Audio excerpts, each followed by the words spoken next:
Negara Brunei Darussalam mempunyai perkhidmatan kesihatan mental yang mudah diakses oleh masyarakat, namun rasa malu dan takut didiskriminasi sering menghalang individu-individu berkenaan daripada memohon bantuan yang diperlukan.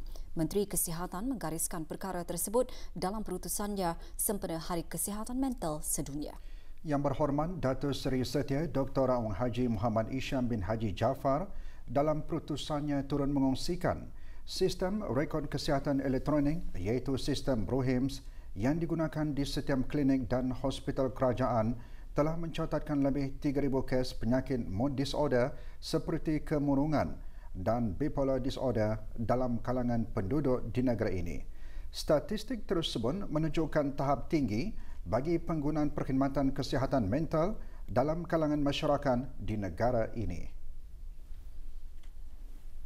Justru Menteri Kesihatan menyeru orang ramai agar mengambil peluang untuk ikut serta dalam aktiviti-aktiviti yang dianjurkan dan memberikan sokongan bagi kesedaran kesihatan mental, meningkatkan perbincangan dalam kalangan masyarakat tentang kesihatan mental akan dapat mengukuhkan lagi kesedaran dan sokongan padu terhadap kesihatan mental di negara Brunei Darussalam.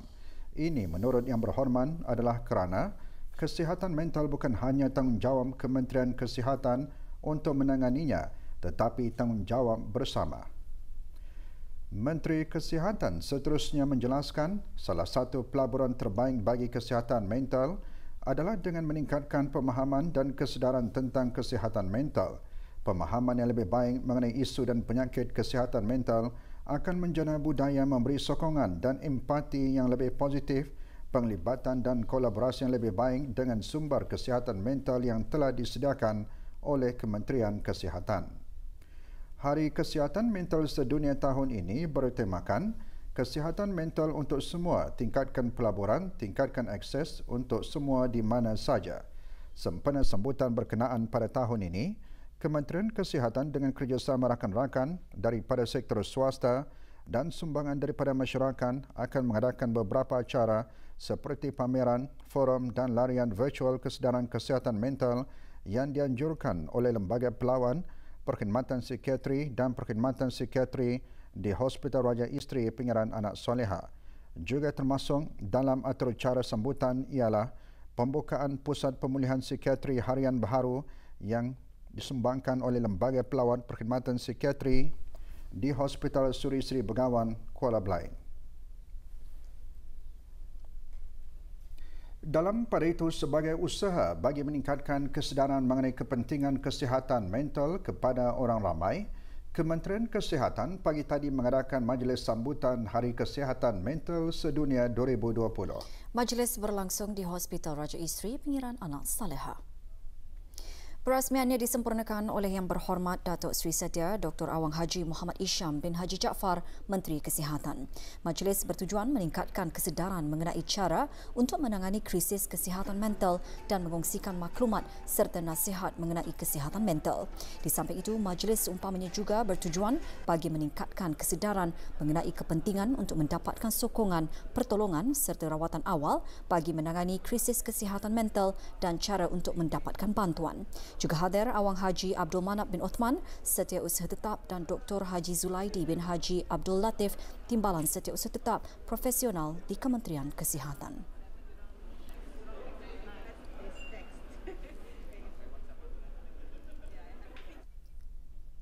Pandemik COVID-19 telah menjejaskan rantaian penghantaran dan logistik perkhidmatan pos berikutan penutupan sempadan dan gangguan penerbangan sekaligus menekankan kepentingan perkhidmatan pos dalam penghantaran lebih daripada surat.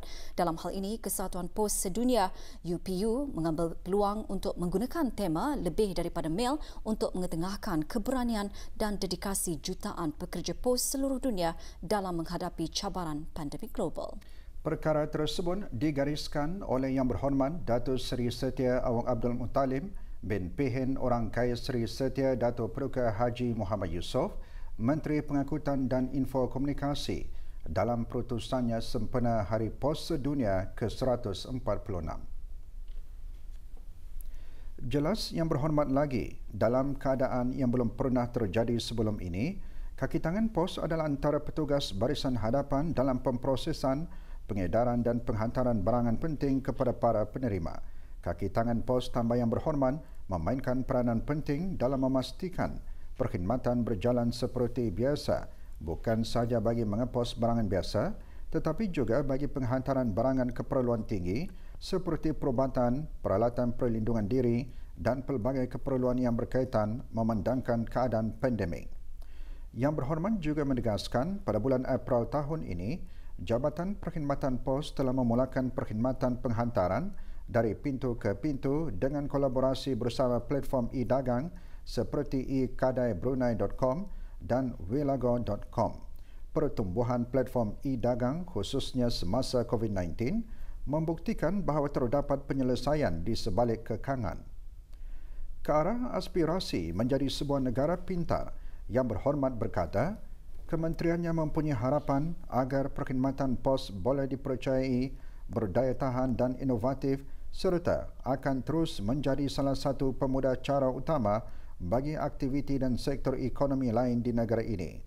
Tema Hari Pos Sedunia lebih daripada MEL mencerminkan peranan penyedia perkhidmatan pos hari ini selaras dengan strategi Pos Sedunia 2017-2020 UPU yang menekankan inovasi, kemasukan dan integrasi. Tema itu bermatlamat untuk menangani akses universal dalam sektor perkhidmatan pos. Lewat petang tadi diadakan majlis sembahyang Fardu Maghrib, sembahyang Sunan Hajat dan doa kesyukuran sempena Hari Pos Sedunia 2020. Dikelolakan oleh Jabatan Perkhidmatan Pos, Kementerian Pengangkutan dan Infokomunikasi, majlis diadakan di Surau Lapangan Terbang Antarabangsa Brunei. Antara jemaah termasuk Yang Berhormat Datuk Seri Setia Awang Abdul Muttalib bin Pihin Orang Kaya Seri Setia, Datuk Paduka Haji Muhammad Yusof, Menteri Pengangkutan dan Infokomunikasi. Tema sambutan pada tahun ini bertepatan dengan objektif strategik utama Kesatuan Pos Sedunia bagi inovasi, integrasi dan inklusif bagi semua pengguna perkhidmatan pos di seluruh dunia. Matlamatnya mengurangkan jurang bagi akses kepada perkhidmatan yang penting bagi komunikasi untuk semua.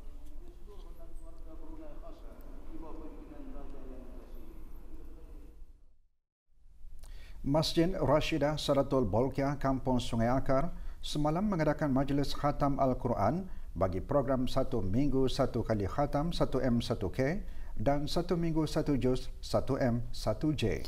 Program tersebut merupakan program yang baru diketengahkan dan dirasmikan pada 5 Julai lalu.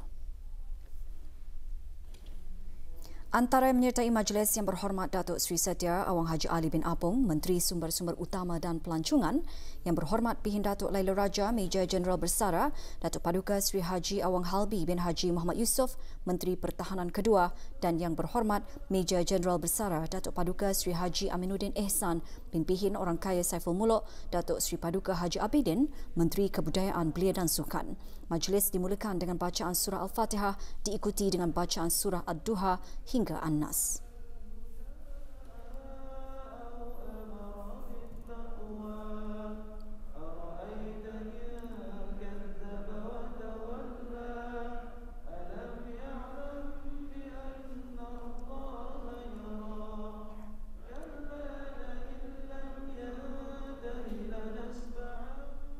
Majlis diteruskan dengan Majlis Khatam Al-Quran bagi kelas Taranum Al-Quran dan kelas Muratal. Majlis antara lain bertujuan untuk menggalakkan peserta menghatamkan Al-Quran secara persendirian dan kumpulan di samping mengeratkan silaturahim para jemaah.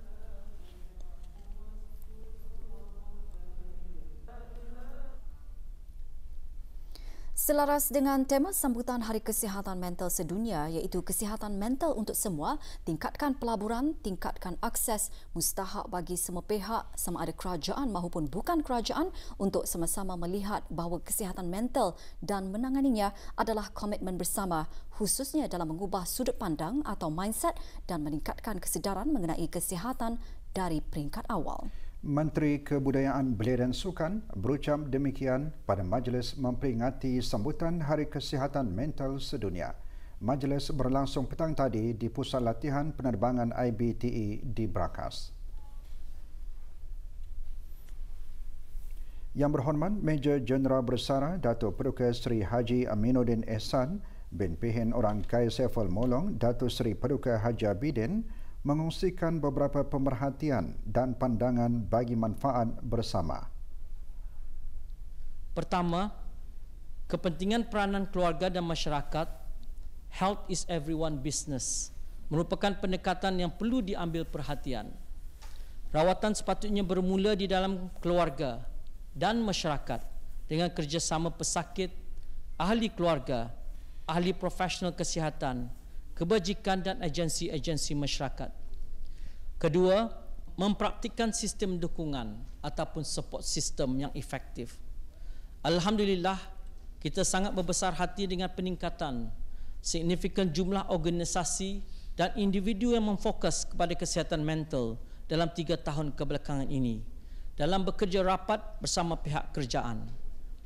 Ketiga, kepentingan untuk mendengar dan memberikan suara kepada golongan yang menghidap penyakit mental.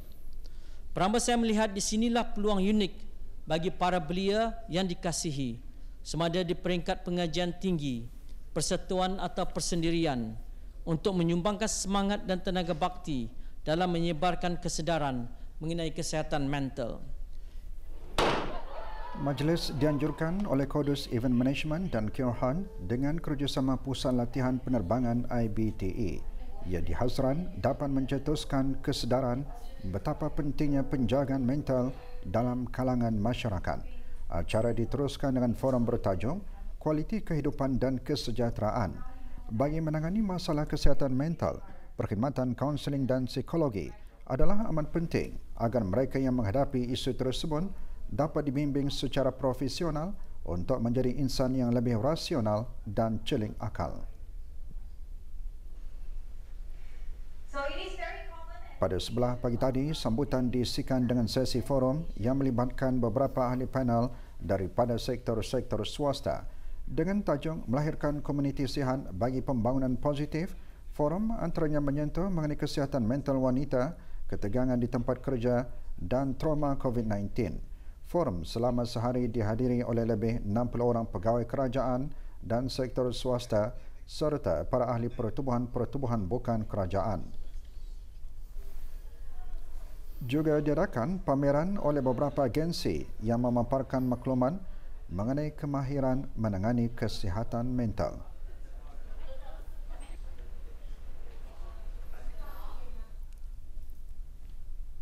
Kehidupan seharian mengalami banyak perubahan berikutan wabak COVID-19 dan ia bukan hanya memberi kesan kepada kesihatan fizikal dan menjangkiti berjuta-juta individu di seluruh dunia.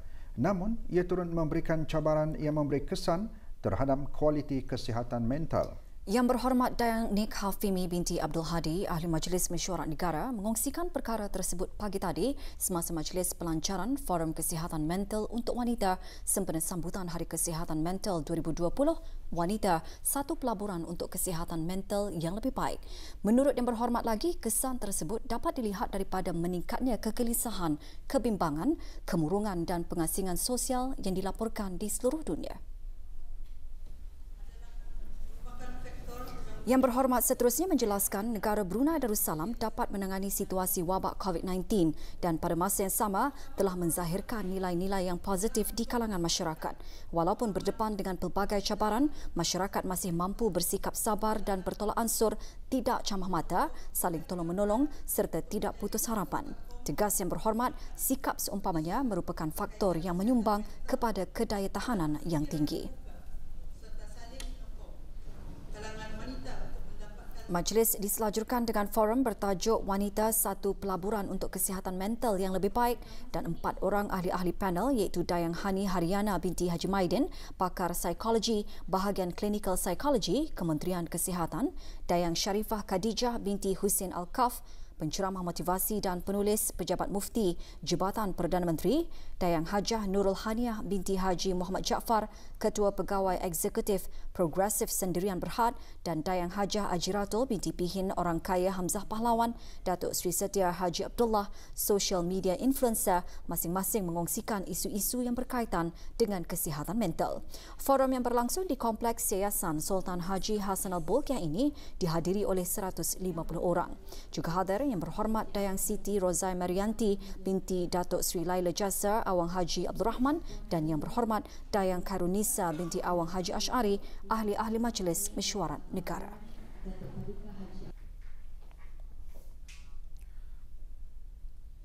Pihak kerajaan melaksanakan beberapa langkah untuk mengawal kemasukan warga negara asing dan kenderaan-kenderaan komersial ke negara ini di pos-pos kawalan darat semasa pandemik COVID-19. Bahannya antara menyusul seketika nanti.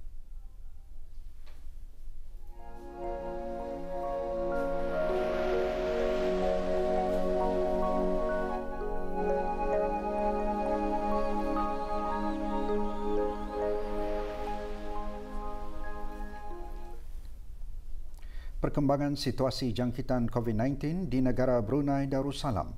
Tidak ada kes baharu dicatatkan hari ini. Dalam siaran akhbar Kementerian Kesihatan juga memaklumkan jumlah keseluruhan jangkitan kekal 146 kes dengan kes yang sembuh seramai 143 orang. Kes terakhir jangkitan tempatan COVID-19 dilaporkan pada 6 Mei 2020 iaitu 157 hari yang lalu. Jumlah kes import sejak kes jangkitan terakhir tempatan dilaporkan ialah sebanyak 5 kes. 350 orang sedang menjalani pengasingan diri mandatori, manakala seramai 6,787 orang menamatkan pengasingan diri mandatori sejak Mac tahun ini. Dalam pada itu, 330 sampel ujian virus SARS-CoV-2 dilaksanakan dalam tempoh 24 jam, menjadikan jumlah keseluruhan ujian makmal yang dijalankan sejak Januari 2020 sebanyak 62,139. Bagi maklumat lanjut dan perkembangan terkini, layari laman sesawang Kementerian Kesihatan dan talian seperti yang tertera.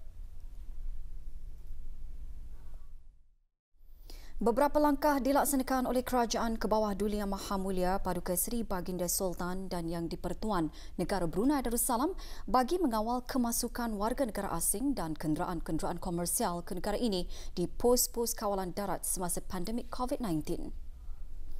Tinjauan RTB di Pos Kawalan Labu, daerah Temburong mendapati para pemandu dan penumpang kenderaan-kenderaan komersial yang memasuki negara ini mematuhi langkah-langkah dan prosedur yang dikuatkuasakan oleh Kerajaan ke bawah Duli Yang Maha Mulia. Apabila sampai di pos kawalan, pemandu dan penumpang kenderaan-kenderaan komersial dikehendaki menjalani pemeriksaan suhu badan sebagai langkah pencegahan penularan COVID-19 yang dijalankan oleh petugas-petugas Kementerian Kesihatan.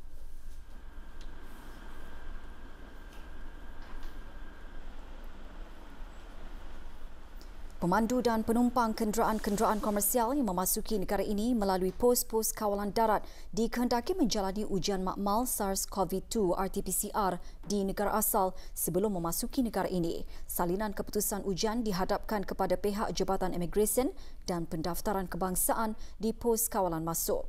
Keputusan ujian yang negatif boleh digunakan dalam tempoh 14 hari daripada tarikh ujian. Syarat ini dikenakan bagi setiap kemasukan warga negara asing termasuk pejalan transit dan pemandu serta penumpang kenderaan-kenderaan komersial.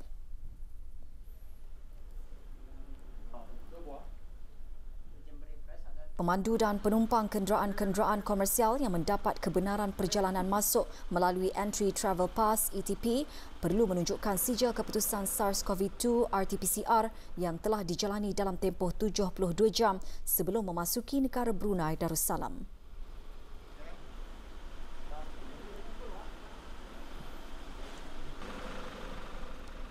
Sepanjang perjalanan dari pos kawalan ke tempat penghantaran, pemandu dan penumpang kenderaan-kenderaan komersial yang membawa masuk barangan keperluan perishable diiringi oleh agensi-agensi kerajaan yang berkenaan di negara ini. Perjalanan masuk bagi kenderaan-kenderaan komersial dari luar negara adalah dihadkan pada setiap hari Selasa, Khamis dan Sabtu.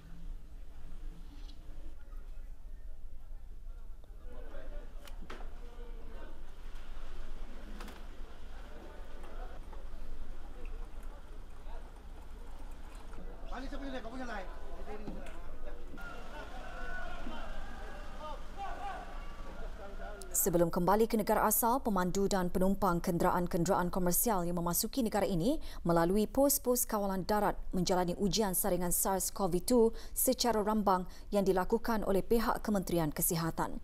Sepanjang perjalanan pulang ke pos-pos kawalan, pemandu dan penumpang kenderaan-kenderaan komersial juga diiringi oleh agensi-agensi kerajaan yang berkenaan.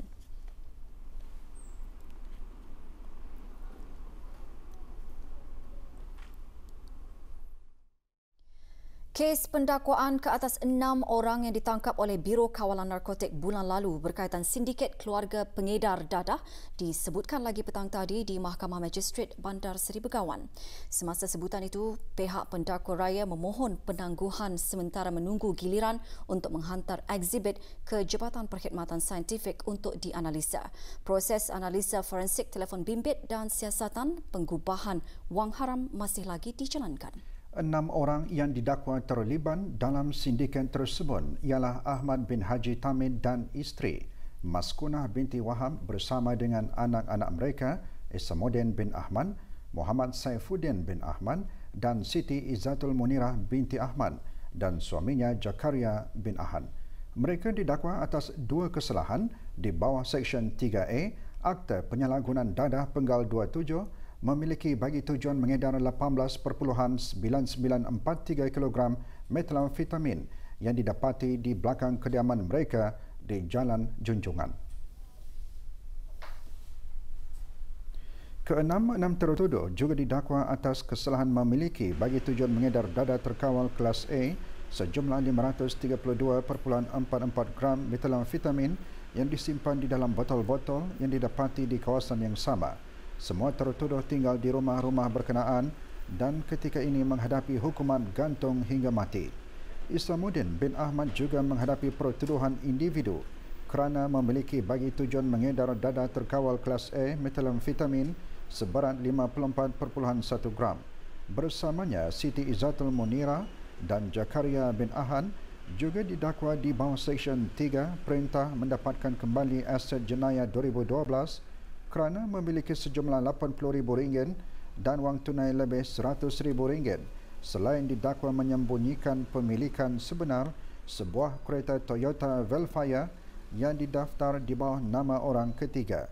Kes akan didengar lagi pada 22 Oktober ini pukul 2 petang.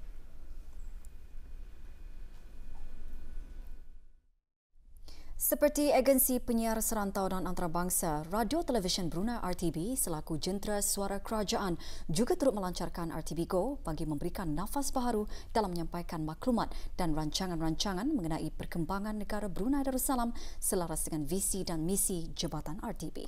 Berucam pada majlis pelancaran aplikasi RTB Go di One City Shopping Centre, Jalan Selam Bigar petang tadi, Awang Muhammad Zulkarnain bin Haji Ibrahim alias Ahmad, penolong Ketua Rancangan TV RTB selaku pengerusi majlis juga antaranya menjelaskan RTB Go dengan menggunakan perkhidmatan over the top OTT adalah salah satu langkah alternatif kepada penyiaran konvensional dalam mengembangkan skop audiens menggunakan rangkaian internet yang boleh diakses di mana sahaja dan pada bila-bila masa. Pelancaran aplikasi RTB Go disempurnakan oleh Awang Muhammad Reza bin Dato' Paduka Haji Muhammad Yunus, Setiausaha Tetap Perkhidmatan Awam, Kesejahteraan Antarabangsa dan Media di Jabatan Perdana Menteri. Sebelum ini, iaitu sejak 1 September 2019, RTB Go hanya boleh diakses melalui laman sesawang www.rtbgo.bn. Kini, ia boleh diakses melalui aplikasi telefon bimbit yang boleh dimuat turun dari App Store bagi pengguna iOS dan Google Play bagi pengguna Android. Juga hadir Awang Haji Muhammad Sufian bin Haji Bongsu, Timbalan Setiausaha Tetap Perkhidmatan Awam, Kesejahteraan Antarabangsa dan Media di Jabatan Perdana Menteri dan Awang Haji Azman bin Haji Abdul Rahim, Pemangku Pengarah RTB.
Hospital Raja Isteri Pengiran Anak Saleha petang tadi menerima wakaf 30 buah kerusi roda dari hamba-hamba Allah yang dikendalikan oleh kumpulan Meraih Barakah.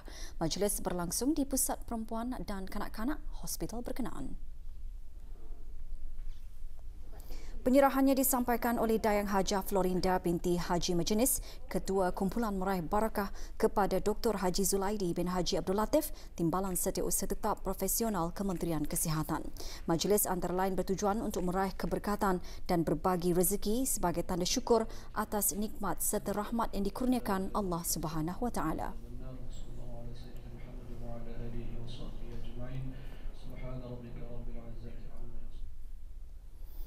Ke arah mengetengahkan sumbangan golongan orang kelainan upaya OKU dalam memelihara kedaya tahanan hutan dan alam sekitar dan mendukung usaha pengurangan kesan perubahan iklim di negara Brunei Darussalam, hari ini golongan berkenaan dari Pusat Bahagia mengadakan aktiviti penanaman pokok. Aktiviti diadakan di Taman Riadah, Jalan Menteri Besar. Antara menyertai Dayang Noralinda binti Haji Ibrahim, Pemangku Pengarah Perhutanan Jabatan Perhutanan di Kementerian Sumber-Sumber Utama dan Pelancongan, dan Dayang Ernawati binti Haji Mahir, Pegawai Pembangunan Masyarakat selaku Pemangku Ketua Bahagian OKU di Jabatan Pembangunan Masyarakat Japim, Kementerian Kebudayaan Belia dan Sukan. Aktiviti dikendalikan oleh 7 orang pegawai peserta Program Pembangunan Eksekutif bagi Pegawai-Pegawai Pengurusan Pertengahan EDP MMO kali ke-30 Universiti Brunei Darussalam dengan kerjasama bahagian orang kelainan upaya di Jabatan Pembangunan Masyarakat Japim, Jabatan Perhutanan, Kementerian Sumber-Sumber Utama dan Pelancongan dan Jabatan Alam Sekitar, Taman dan Rekreasi, Kementerian Pembangunan. Aktiviti yang merupakan sebahagian daripada projek jangkauan masyarakat di bawah EDP MMO ke-30 juga diharap dapat meningkatkan kesedaran awam terhadap peranan golongan OKU sebagai anggota masyarakat yang mampu menyumbang kepada kepentingan negara secara umum. BIBD Securities telah mengadakan perbincangan bersempena dengan pelancaran Franklin Templeton Fund baru-baru ini. Perbincangan mengetengahkan perkenalan dana baharu dan berkongsi pandangan mengenai potensi pelabur dan pelanggan pasaran. Awang Haji Muhammad Yazin bin Dato' Peruka Haji Mahadi, Pengarah Urusan BIBD, dalam ucapan ala-luarnya menjelaskan pelancaran dana baru-baru ini bertujuan untuk memberi kesedaran lebih luas terhadap kebaikan melabur dalam jangka masa panjang. Pengenalan mengenai perancangan kewangan Islam disentuh oleh Abigail Law, pengurus hubungan BIBD, manakala pandangan pasaran dan pengenalan Franklin Global Sukuk Fund dikongsikan oleh Muhyiddin Denokron Fall, Ketua Pegawai Pelaburan Global Sukuk Middle East and North Afrika, Mina.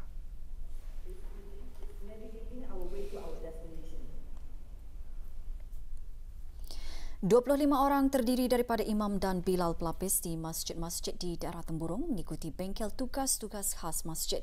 Bengkel 2 hari bermula hari ini di Masjid Utama Muhammad Saleh, Pekan Bangar. Dianjurkan oleh bahagian Imarah Jabatan Hal Ehwal Masjid, Kementerian Hal Ehwal Agama, bengkel bertujuan meningkatkan pengalaman mengenai tugas-tugasan di masjid dan menghalusi bacaan-bacaan dalam sembahyang. Bengkel meliputi pembelajaran alunan bacaan dalam sembahyang dan menghalusi sembahyang.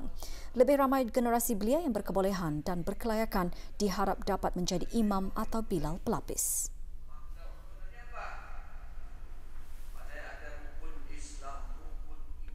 Kan tadi berusaha untuk seboleh-bolehnya menyempurnakan sembahyang itu kerana mereka ni akan berada di barisan hadapan sebagai imam walaupun jawatannya ataupun walaupun yang ni mesti orang ni ganya sebagai pelapis ganya tapi pelapis imam dan bilal orang ni masih jadi hadapan jika berlaku misalnya pegawai masjid atau imam atau tidak ada dapat menghadirkan diri, maka orang ni yang jadi yang tadi barisan hadapan untuk mengganti sebagai pelapis kan tu.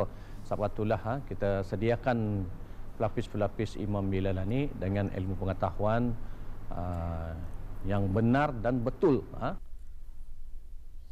Jabatan Pengangkutan Darat JPD mengingatkan semua pemandu kenderaan bermotor dan majikan-majikan atau pemilik-pemilik syarikat supaya mematuhi peraturan-peraturan dan akta lalu lintas jalan raya.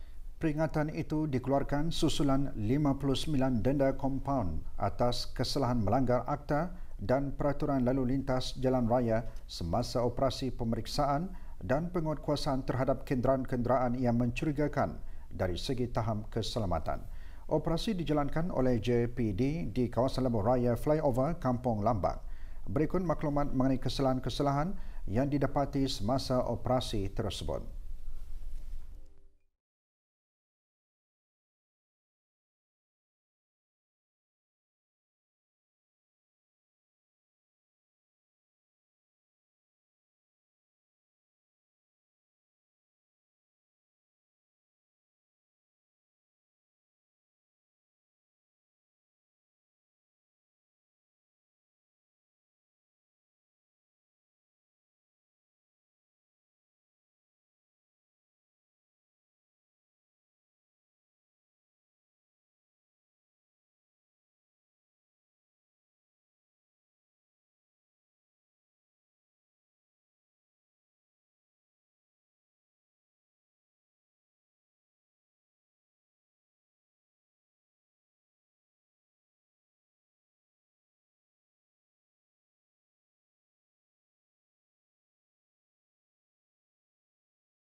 Satu insiden kebakaran dilaporkan berlaku pagi tadi di Jalan Binglu Utara, Rancangan Perumahan Negara Tanah Jambu. Seramai 11 anggota bomba dan 2 buah jentera dari Balai Bomba Muara dikejarkan ke tempat kejadian. Api kebakaran dapat dikawal dalam masa 3 minit. Punca dan anggaran kerugian masih dalam siasatan. Jabatan Bomba dan Penyelamat dalam pada itu menyarankan kepada orang ramai agar memastikan kediaman dilengkapi dengan alat pemadam api, menutup mana-mana suis peralatan elektrik selepas menggunakannya atau sebelum meninggalkan kediaman, tidak meninggalkan masakan di dapur tanpa diawasi. Jika terdapat kebocoran pada gas, pastikan untuk membuka jendela dan pintu bagi pengudaraan serta memastikan penyelenggaraan wayar elektrik dikendalikan oleh syarikat yang bertauliah.